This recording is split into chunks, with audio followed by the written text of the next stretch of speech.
Hello, good morning, नमस्कार।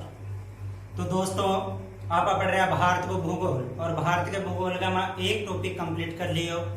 भारत की नदियां आप पढ़ी है। अगर से वीडियोस न देखे हैं तो ये वीडियो नीचे डिस्क्रिप्शन में लिंक दे दूंगा, बट जाके बन देख लीजिए। तो आज इंडियन ज्योग्राफी का दूसरा टॉपिक है अपने के, और दूसरा कौन सा है? भारत की कृषि। भारत की कृषि के संदर्भ में अक्सर बहुत सारा क्वेश्चन पूछा जाए है और वह प्रश्न हल करते हुए हम आगे बढ़ेंगे और भारतीय कृषि के बारे में जानेंगे। भारतीय कृषि को हम आज एक नए अंदाज में जानेंगे। नया अंदाज कौन सा अपने पास?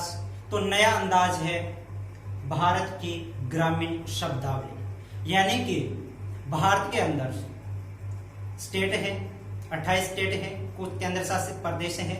वैसे अपने राजस्थान में बात करें तो राजस्थान में ग्रामीण शब्दावली में कृषि से संदर्भ में पढ़ेंगे और हम भारत के में भी चर्चा करेंगे कि कौन कौन से स्टेट में किस नाम से इस कृषि के बारे में जानते हैं या फिर क्या उनकी अहम भूमिका है। तो भारत की कृषि पढ़ते हैं। भारत की कृषि, भारत की कृषि। कृषि पढ़ने से पहले हम जानेंगे कृषि है क्या,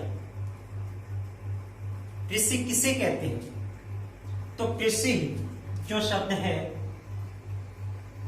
ये बना अंग्रेजी के एक वर्ड से, अंग्रेजी के शब्द से। अंग्रेजी में इस कृषि को एग्रीकल्चर के नाम से जाना जाता है। एग्रीकल्चर, कृषि को एग्रीकल्चर, इंग्लिश में क्या कहा जाता है इसे? एग्रीकल्चर। एग्रीकल्चर जो ये शब्द है इसकी उत्पत्ति ये एसएससी जीडी परीक्षा 2018 में पूछा जा चुका है कि एग्रीकल्चर शब्द की उत्पत्ति कौन सी भाषा से हुई है। तो एग्रीकल्चर शब्द की जो उत्पत्ति हुई है वो कौन सी भाषा से हुई है? लैटिन भाषा से हुई है। लैटिन भाषा के दो शब्द मिलकर इस शब्द की उत्पत्ति हुई है। कौन से की? एग्रीकल्चर। कौन से? तो बात करें तो एगर या फिर इसे एग्री भी बोल देंगे। एगर या एग्री। एगर या एग्री शब्द का मतलब होता है लैटिन भाषा में मृदा। लैटिन भाषा के एग्री शब्द का मतलब क्या होता है? मृदा। तो एग्री या फिर एगर का मतलब हो गया मृदा। और अगला जो है कल्चर, कल्चर का मतलब होगा कृषि करने, कृषि करने। यानी कि एग्रीकल्चर का मतलब क्या हो गया कि मृदा में कृषि करना। मृदा की जुताई करेंगे हम, मिट्टी की जुताई करेंगे, उसमें बीज बोएंगे, फिर बीज अंकुरित होगा, फिर पौधा बनेगा, पौधा बन के कुछ समय बाद पककर तैयार होगा, तो वही क्या कहलाएगी? अपने कृषि कहलाएगी। तो बस इसमें थोड़ा सा ध्यान में रखना है कि एग्रीकल्चर जो शब्द की उत्पत्ति हुई है वो कौन सी भाषा से हुई है? लैटिन भाषा से हुई है। ये एसएससी जीडी एग्जाम 2018 में पूछा जा चुका है, इस बात का ध्यान रहे।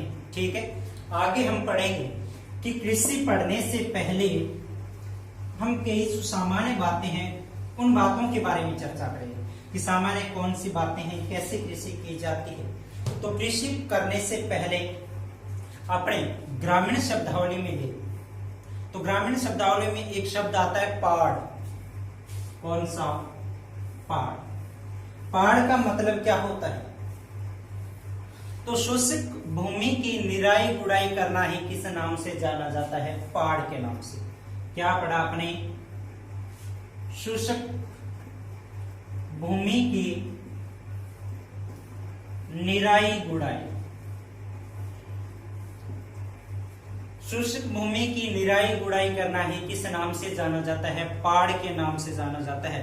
अक्सर यहां से क्वेश्चन नहीं पूछे जाते हैं तो कहां से पूछे जाते हैं? चर्चा करते हैं। पाड़, पाड़ समझ गया होना होते कि शुष्क यानी कि मई जून के महीने, मई और कौन सा महीना? जून। इस मई जून के महीने में खेतों में पाड़ की जाती है, यानी कि शुष्क ऋतु है। ये कौन सी ऋतु है? शुष्क ऋतु है। वर्षा नहीं होती है और फिर भी हम खेतों को जोतते हैं। क्यों जोतते हैं? तो इस मई जून के महीने में हम खेतों को जोतते हैं। चलो खेत जोतते हैं, ये जोत दिया, खेतों को जोत दिया और एक खेत अपने पास में ऐसे सीधा ही ठीक है, ये धरातल सीधा है, बिना जोते हुए खेत है। तो मई जून के महीने में जब आंधियां आएगी, तेज हवाएं आएगी, ये लो तेज हवाएं आ रही है, तेज हवाएं आकर और धरातल पर टिकेगी, ठीक है, ये मैं लिख देता हूं हवा, ये क्या है हवा। हवा आएगी और हवा आके धरातल पर टिकेगी, तो धरातल पर टिकने से हवा अपने साथ मिट्टी का अपरदन करेगी। किसका अपरदन करेगी? मिट्टी का। ये लो रेत के महीन का, ये क्या है? मिट्टी है। हवा के साथ मिट्टी का क्या हो गया? अपरदन हो गया। किस धरातल से? इस धरातल से। हवा की रगड़ से, हवा की रगड़ से मिट्टी का क्या हुआ? अपरदन हुआ। तो मिट्टी का अपरदन हुआ, तो ये मिट्टी कौन सी है? तो ये आगे पढ़ेंगे हम मिट्टी के बारे में कि मिट्टी जो बनती है वो कई कणों से मिलकर बनती है। कई कणों में हम बात करें जैसे पंख हो जाएगा, गाद हो जाएगा, चिक्का हो जाएगा, बजरी हो जाएगी। इस प्रकार से कई कणों से मिलकर किसका निर्माण हुआ है? मिट्टी का निर्माण। जैसे हवा आई, धरातल पर टिकी और टिकने से मिट्टी का अपरदन किया, तो ये मिट्टी के जो सबसे महीन कण होते हैं, सबसे छोटे कण होते हैं, जिसे नंगी आंखों से नहीं देखा जा सकता है। ठीक है, सबसे छोटे कण, और उन कणों को क्या बोला जाता है?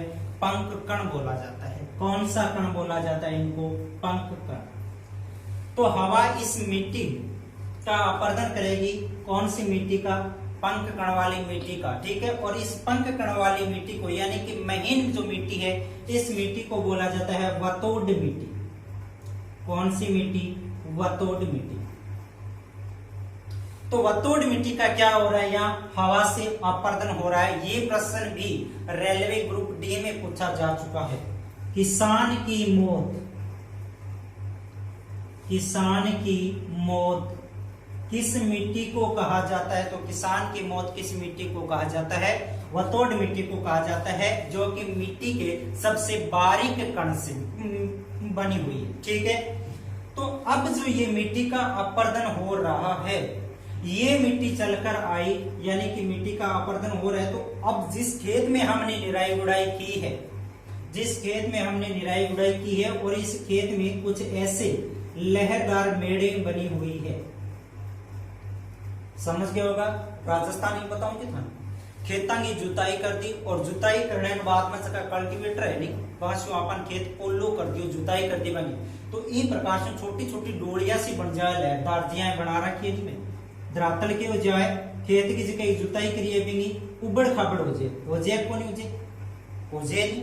हाँ, तो अब की हवा के सागे जी क्या मिट्टी आ रही है, अपरदन हो गए, तो इस उबड़ खाबड़ धरातल में ये मिट्टियां आकर क्या हो जाएगी? रुक जाएगी, यहाँ समा जाएगी। किसमें? इस धरातल में। तो ये वतोड मिट्टी इस धरातल में समाएगी, और ये धरातल क्या हो जाएगा? उबड़ खाबड़ से समतल हो जाएगा। तो यहाँ कौन सी मिट्टी आ गई? वतोड मिट्टी आ गई। तो ये जो महीन कण वाली मिट्टी होती है, ये वतोड मिट्टी कहलाती है। ये मिट्टी सबसे ज्यादा उपजाऊ होती है जी। ये उपजाऊ कैसे होती है? तो हम बात करें तो ये धरातल की ऊपरी परत की मिट्टी है। धरातल के कौन सी परत की मिट्टी है? ऊपरी परत की मिट्टी है। जब हम कृषि करते हैं तो कृषि फसल के अंदर हम खाद, बीज, यूरिया वगैरह कुछ ऐसे डालते हैं। तो इस मिट्टी में, कौन सी मिट्टी में? वतोड मिट्टी में सर्वाधिक जीवांश की मात्रा होती है। किसकी मात्रा होती है? सर्वाधिक जीवांश की मात्रा। सारा में ज्यादा जीवांश की मात्रा इनमें पाया जाए। जीवांश के अड़ंगो हुए, यानी कि आपने द्वारा खेता में डाली गई खाद, गोबर, ठीक है नहीं, तो बांस की बनी खाद है भाई, के कहलाए जीवांश। जी हाँ, मतलब कोई पशु मर गयो और पशु को कंकाल है ऊपरी पर धरातल गए, तो वो सड़ गड़ गयो, तो वो भी मिट्टी में मिलने से कहलाया जीवांश कहलाया। इनके बाद में और बात करी जाए तो इस मिट्टी में मिनरल्स पाए जाते हैं, यानी कि इस मिट्टी में खनिज पाए जाते हैं। कौन सी मिट्टी में? वतोड मिट्टी में। इसलिए ये मिट्टी क्या है? सर्वाधिक उपजाऊ मिट्टी है। इसीलिए ही इस वतोड मिट्टी को किसान की मौत कहा जाता है। जैसे हमने मई जून के महीने में खेतों की जुताई कर दी, और जुताई करने के बाद इस धरातल में, इस मैदान में कौन सी मिट्टी आकर रुक गई? वतोड मिट्टी। तो इसलिए मैदान क्या हो गया?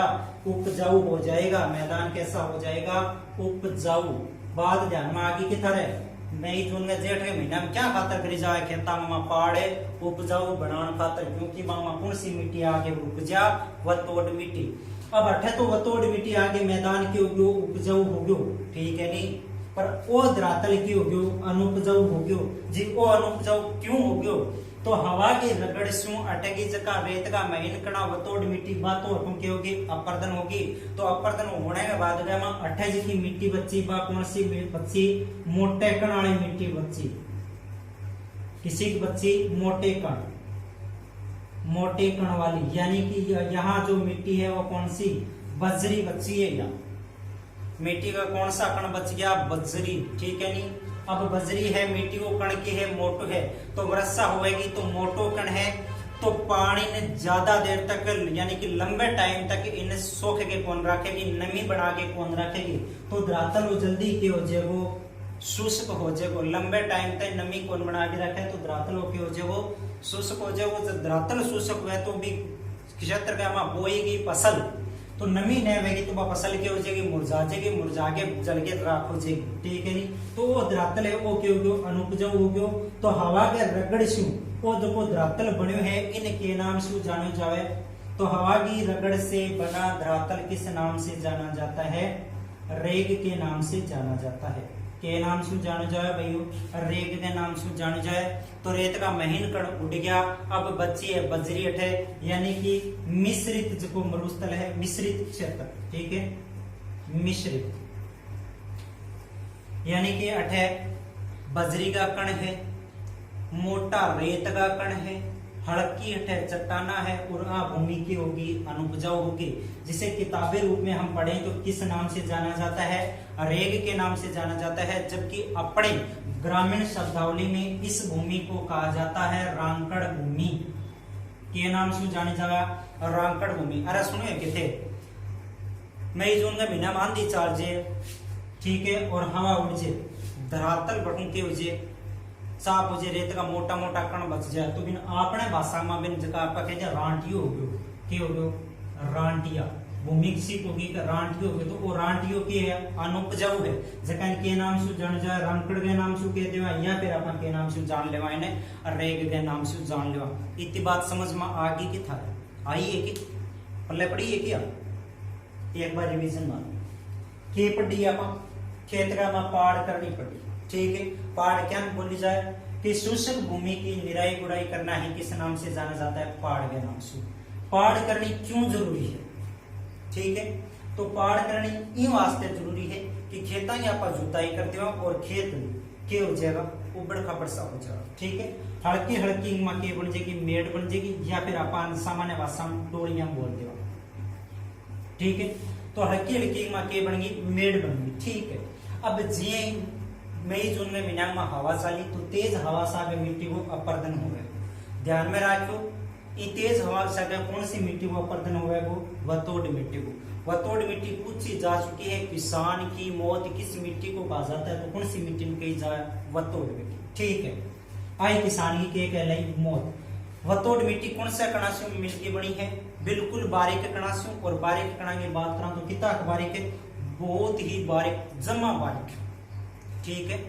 जहाँ उदाहरण के तौर पर बताऊं थाने, तो एक कंबल लियो और कंबल ने एक लकड़ी से पीटियो, तो बिन अंदर से जका धूल का कण निकलेगा बिल्कुल बारीक, ठीक है। तो आप नंगी आंखें से कौन देख सका है, प्रकाश का मां थोड़ा सा दिखाई देगा, बाकी ठंड का मां कौन दिखाई देगा, ठीक है। तो भाई मिट्टी वतोड़ मिट्टी बा आगे मैदान में मां के होगी समागे, और समाने से वो मैदान के हो गयो उपजाऊ हो गयो। वो उपजाऊ क्यों हो गयो, क्योंकि इनमें जीवांश की मात्रा है, खनिज की मात्रा है, ठीक है।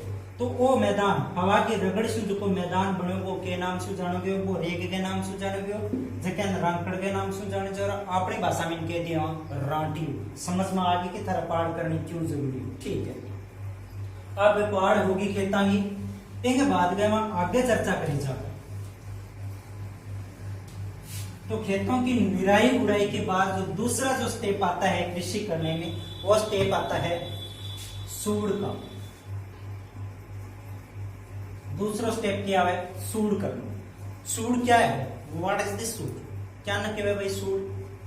तो सूड़ की बात करी जाए तो खेतों की जुताई से पहले, कब? खेतों की जुताई से पहले खेतों में उगे अनावश्यक झाड़ी जंखाड़ को ही क्या कहा जाता है? सूड़ कहा जाता है। देखो, खेतों में उगे अनावश्यक झाड़ी जंखाड़ को खोदना, या फिर लिख देते हैं हम काटना। खेतों में उगे अनावश्यक झाड़ी जंखाड़ को खोदना या काटना ही क्या कहलाता है? सूड़ कहलाता है। ये कृषि की कौन सी प्रक्रिया है? दूसरो स्टेप है, दूसरो चरण। पहली पाठ करी, दोबारा के कराना, सूड़ कराना। कृषि आप पढ़िए, ठीक है। तो ओ के नाम से जाना भी हो, सूड़ के नाम से। अब अनावश्यक झाड़ी जंखाड़ जैसे पढ़ा आपा की कौन कौन सा है? आंक, आंकड़ा जानो के, ठीक है। और बात करी जाए तो खींप, ठीक है, और नागफनी और झरबेरी और मुराली, एक ही है। अनावश्यक झाड़ी जंखाड़ है जिन्हें खोद कर धरातल को साफ किया जाता है, कृषि योग्य भूमि बनाई जाती है। ध्यान रहे दोस्तों, खींप, खींप के बारे में प्रश्न पूछा जा चुका है जेल प्रेरी एग्जाम 2017 जो जेल प्रेरी एग्जाम हुआ था वो सारा का सारा ग्रामीण शब्दावली पर आधारित था। समझ में आगे की था। ये वास्ते ग्रामीण शब्दावली भी पढ़नी बहुत जरूरी है। हर एग्जाम में, चाहे वो कोई सो भी एग्जाम हो, चाहे छोटा हो छोटो और चाहे बड़ा हो बड़ो, छोटा हो छोटो, चाहे चपरासी को दे लिया और बड़ा हो बड़ो IAS RS को दे दिया, RAS को दे दिया। तो सारा में एक आध दो प्रश्न जो को मिले वो अपन क्या से संबंधित मिले, वो ग्रामीण शब्दावली से मिले। जब पीछे रीट परीक्षा में पूछोगे बालदिया क्या है, बताइए, दिखाओ कमेंट करके बालदियो क्या है, ठीक है। तो खींप, खींप वो प्रश्न के पूछोगे, खींप में पूछोगे खिंपोली क्या है? खिंपोली, खिंपोली क्या नतीजा? तो खिंपोली की हम बात करें तो खींप की कच्ची फलियों को किस नाम से जाना जाता है? खिंपोली के नाम से जाना जाता है। खींप एक घास है और इस खींप की कच्ची फलियों को खिंपोली के नाम से जाना जाता है, ठीक है। कौन समझ में आई? आगे का कौन है? राजस्थानी भाषा में बताना पड़ेगा। खींपड़ा हुआ नहीं, जान गया खींपड़ा? हाँ भाई खींपड़ा। तो खींपड़ा में पहले आया कच्ची फलियां, फड़ी ला गया और फिर कई दिना बाद में पक गई, तैयार हो जाए। पक गई, तैयार होने में बाद गया में छोटा छोटा फॉर्मूला सा निकला, ठीक है। जकान आप बोलता है भूतिया, वह भूतिया निकले, ठीक है। नहीं तो खिंपोली, खींप की कच्ची फलियों को खिंपोली कहा जाता है, जो खासकर सब्जी बनाने के काम आती है। यानी सब्जी बनेगी। हाँ, मारवाड़ में जाके देखियो, मारवाड़ में बहुत ज्यादा है। मारवाड़ प्रदेश में खिंपोली की सब्जी बनाई जाए बहुत ज्यादा, ठीक है। अगले को नागफनी, नागफनी को ध्यान में रखियो। नागफनी खेत के चारों ओर मेड़ या बाड़ या फिर आवारा पशुओं को रोकने के लिए लगाई जाती है इसे, ठीक है। नहीं कांटा सा हुए आवारा पशु खेत का प्रवेश कौन करे, जका अपने भाषा में आपा कहते हैं बाढ़ कर दी। तो भाई खेत की कर देवे, चारों ओर लगा देवे, आलू चारों ओर लगा दी, तो इन्हें कांटा सा होने की वजह से और अठे पशु इन खेता में प्रवेश कौन करे। तो नागफनी से ये प्रश्न पूछो कि नागफनी के फल और बीज को किस नाम से जाना जाता है? तो नागफनी के फल और बीज को थोरिया के नाम से जाना जाता है। के नाम से जाना जाएगा भाई? थोरिया का नाम से जाना। झरबेरी जान गया कि बोरडी हुए, जिसे आप अपने भाषा में कहते हैं बोरडी, भाई ये बोरडी, ठीक है। नहीं और मुराली, मुराली या मोरली के नाम से भी जानी जाए, मोरली। आप इनके दो मुरारी, ठीक है। तो इस प्रश्न लेके जिसको चर्चा में रहे वो आपने राजस्थान के बाड़मेर जिले से हुए। बाड़मेर में बात करी जाए तो पचपदरा बाड़मेर, पचपदरा बाड़मेर में एक झील है। कौन सी झील? पचपदरा झील। जो नमक उत्पादन करने के लिए इम्पोर्टेंट है, बहुत ही महत्वपूर्ण है। पचपदरा झील का नमक संपूर्ण भारत में प्रसिद्ध है, बड़ो टॉप वो नमक है पचपदरा झील को, पर उत्पादन ही वो कम है। उत्पादन कम, एक तो अठे खारवाल जाति द्वारा ई मुराली या मोरली नामक झाड़ी है, इस नमक की प्रयोग वो तैयार करो जाए। तो मोरली थोड़ा सा ध्यान में रख लीजिए। पचपदरा बाड़मेर में नमक तैयार करने की विधि है, जिसकी कौन सी विधि से तैयार करो जाए, मुराली या फिर मोरली झाड़ी से। आज वर्तमान में देखा जाए तो अठे कौन सी विधि से नमक तैयार हुआ है, यानी कुआ बना के नमक तैयार करो जाए। तो इतनी चीज ही सूट के बारे में आग, खींप, नागफणी, झरबेरी और मुराली। इनके बाद क्या तीसरो जो आपनो स्टेप आवे कृषि में, तो तीसरो स्टेप आवे भाई अलसोट। तीसरो स्टेप क्या हुआ है, अलसोट। अलसोट या फिर मुल्डा करना। अलसोट करना या फिर मुल्डा करना, ध्यान में रहे कि राजस्थानी भाषा ग्रामीण शब्दावली थोड़ा सा ध्यान में रखिए। अलसोट या फिर क्या है, मुल्डा करना। सेकंड चरण में, दूसरे स्टेप में हमने झाड़ी जंखाड़ को खोदा था, काटा था उनको, जैसे आग है, खींप है, झरबेरी है, उनको हमने काटा था। उनको काटने के बाद में उनका एक ढेर करना, क्या कर देना, उनका एक ढेर कर देना, उन्हें एक जगह इकट्ठा कर देना, उसे क्या कहा जाता है, मुल्डा कहा जाता है या फिर अलसोट करना कहा जाता है। ये कृषि का कौन सा स्टेप था, तीसरा। इसके बाद में हम पढ़ेंगे कृषि के बारे में, यानी कि अब कृषि जोत के लिए जो भूमि है वो अपनी भूमि तैयार हो गई है, अब हम इसे आसानी से इसमें कृषि कर सकते हैं। अब देखें कृषि, तो कृषि में हम बात करें तो भारत में मुख्यतः फसलों की बात करें तो 3 प्रकार की फसल, यानी 3 टाइम में फसल बोई जाती है। कौन कौन सी फसल, नंबर 1 खरीफ की फसल, नंबर 2 रबी की फसल और नंबर 3 जायद की फसल। यानी कि भारत में 3 प्रकार फसलों के बोए जाने के लिए, खरीफ, रबी और जायद। एक साल में यानी कि कैस का 3-4 बार ये फसल बोई जाए। खरीफ की फसल किसी हुए जिसकी अब बोई जा, अब यानी कि जून जुलाई अगस्त के महीना में जिसकी बोई जा खरीफ की फसल। खरीफ की फसल में बात करा जैसे गवार है, मोट है, तिल है, बाजरा है, इस प्रकार से जैसे चावल है।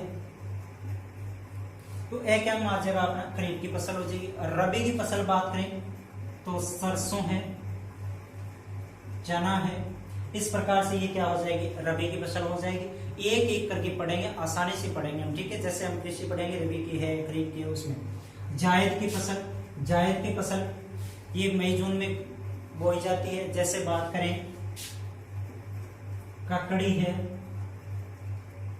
तरबूज है, तरकाकरी है, यानी जो सब्जियां होती है वो कौन सी कहलाती है, जायद की। अब यहां से एक प्रश्न पूछा जाता है एग्जाम में, और जेल पहली एग्जाम 2017 में पूछा जा चुका है, यानी कि रबी और खरीफ की अनावश्यक खरपतवार। यहाँ पढ़े हम रबी और खरीफ की फसलों की खरपतवार, ठीक है। तो खरीफ में हम पढ़े खरपतवार।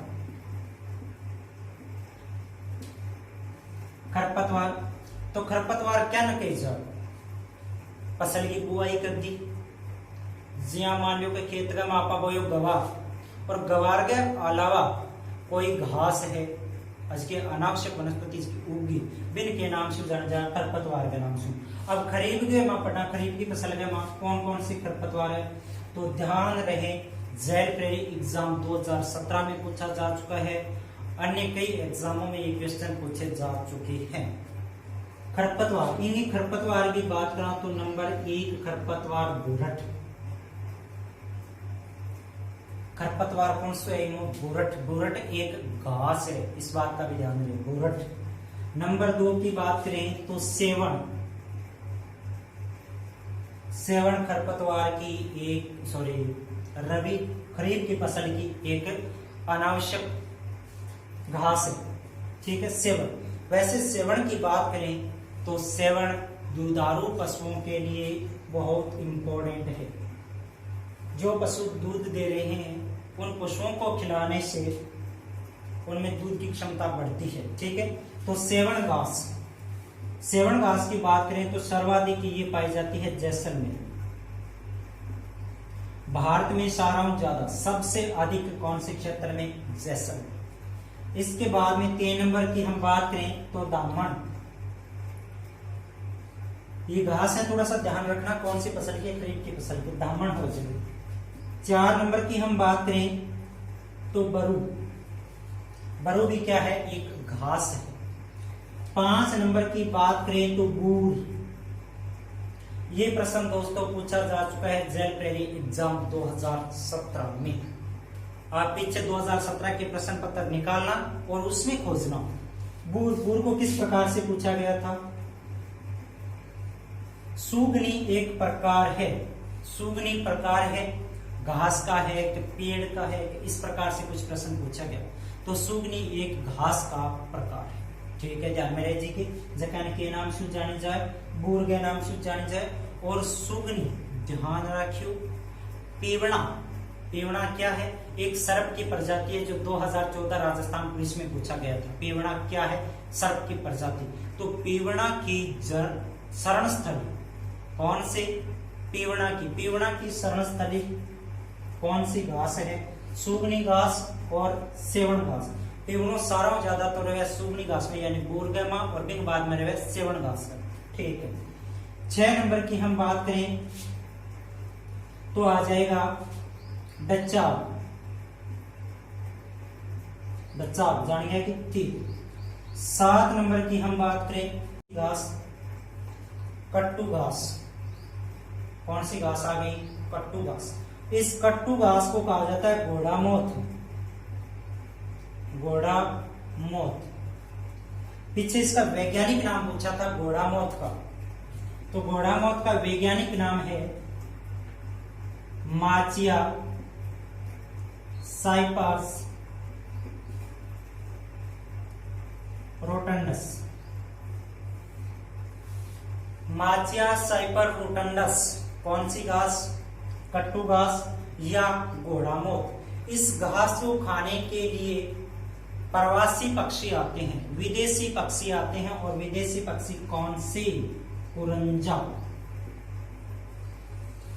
इन खान खातर कौन आवे? कुरंजा, ठीक है।